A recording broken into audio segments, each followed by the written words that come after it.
said this before and I will say it over and over again. I really don't know what I'm doing. Hi, I'm Angela and I'm an urban farmer in northern Kentucky, and I think it's time to harvest some rhubarb. My rhubarbs have never gotten huge. Like you'll see some people, they're as long as baseball bats and the leaves look like elephant ears. Mine have never gotten that big.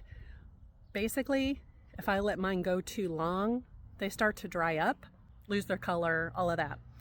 There are several different varieties of rhubarb. I think I just have one that doesn't get really big. I have a variety, we all think of rhubarb as being very red, but there are varieties that are just part red, hardly red at all, really.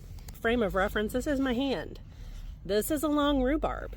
This needs to be pulled, needs to be harvested, however you want to say it.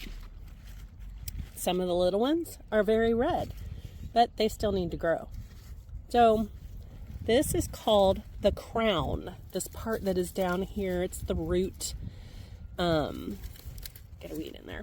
This has been a pretty good location for this one. I started out with one plant that I bought at a farmer's market almost 10 years ago. I now think I have, I've lost track, 8 to 10, and really some of these could be divided out again. You see, and this would be the time of year for me to do it. I'm just not going to do it this year. Definitely have one plant here, 2 plants, 3 plants, 4 plants that could be separated and put in different places. I'm not going to do that this year.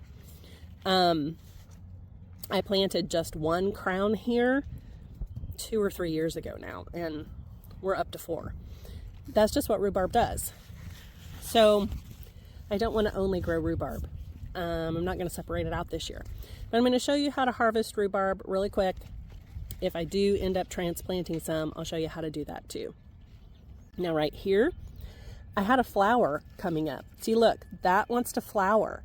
You do not want rhubarb to flower. You want to keep harvesting rhubarb all year. So I want to come in here and I want to take that out. Unfortunately, it doesn't twist off as easily as the actual rhubarb does. If it flowers, it's going to try to produce seed. I don't want this to go to seed. I want to get rhubarb. And very few people know rhubarb will actually produce until it frosts and does slow down. You do always want to leave a few, like I'm going to leave this one. It's already kind of thin.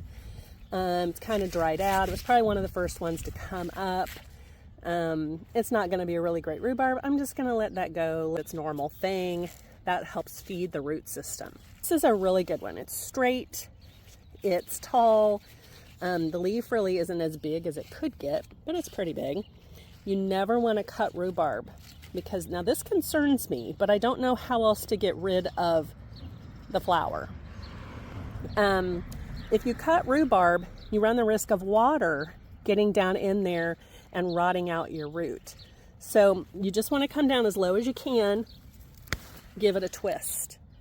See how easily that came out? Now I actually pulled up a little baby one with it. That's okay. I'm just going to use that as compost.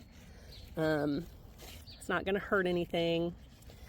But there's my first harvest of the year. Well, not really. We've been harvesting green onions already. So I'm going to come down here, down low. There's another one.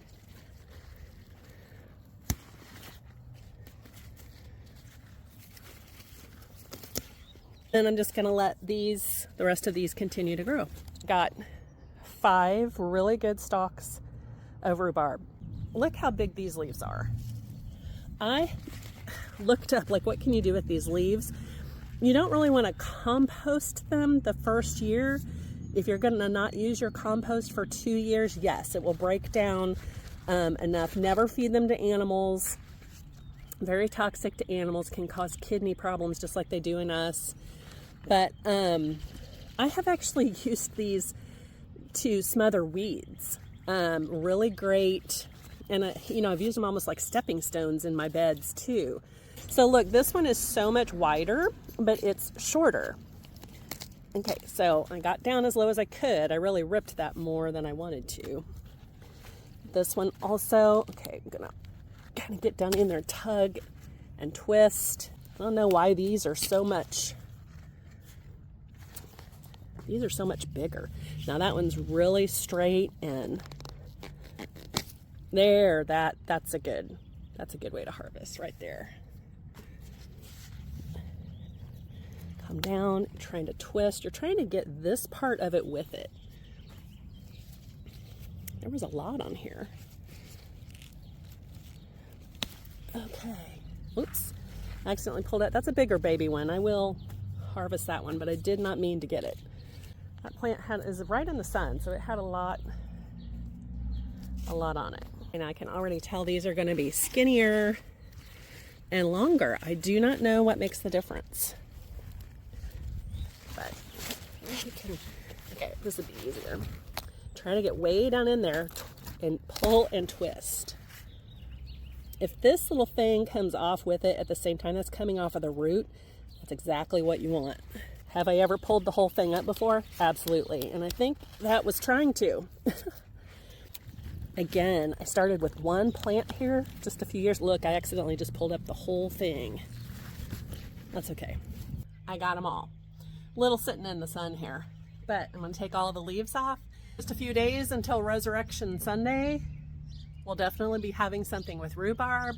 I know rhubarb takes a lot of sugar, and if you don't want necessarily a dessert that you're going to have a lot of leftovers, I have also made rhubarb syrup, which is still sugar, but you can put it in your tea, so you're diluting it. You can use it in cocktails, which again is still sugar, I know. But you can make a rhubarb tea. There's lots of different uses. Just always remember, don't use the leaves. I actually will cut these down. You know, I make sure all of the leaf is gone. But these will keep in your refrigerator unwashed in a Ziploc or a container for weeks. If you haven't washed them. Once you wash them, you need to use them pretty quickly. So yes, I will just put them untrimmed. I mean, I'll just I take off the leaves and then put them unwashed, untrimmed in the fridge. They'll definitely be fine until I make something this weekend. But if there's too many here, because there's quite a bit there, it's the best first harvest I've ever had. Typically, I have to pull just a few at a time. Keep putting them in the fridge until I have enough to do something with.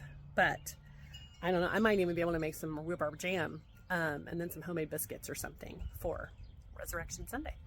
Thank you, and I hope you come back. I'm Angela from the Beard Cutters Farm, and I will see you again real soon.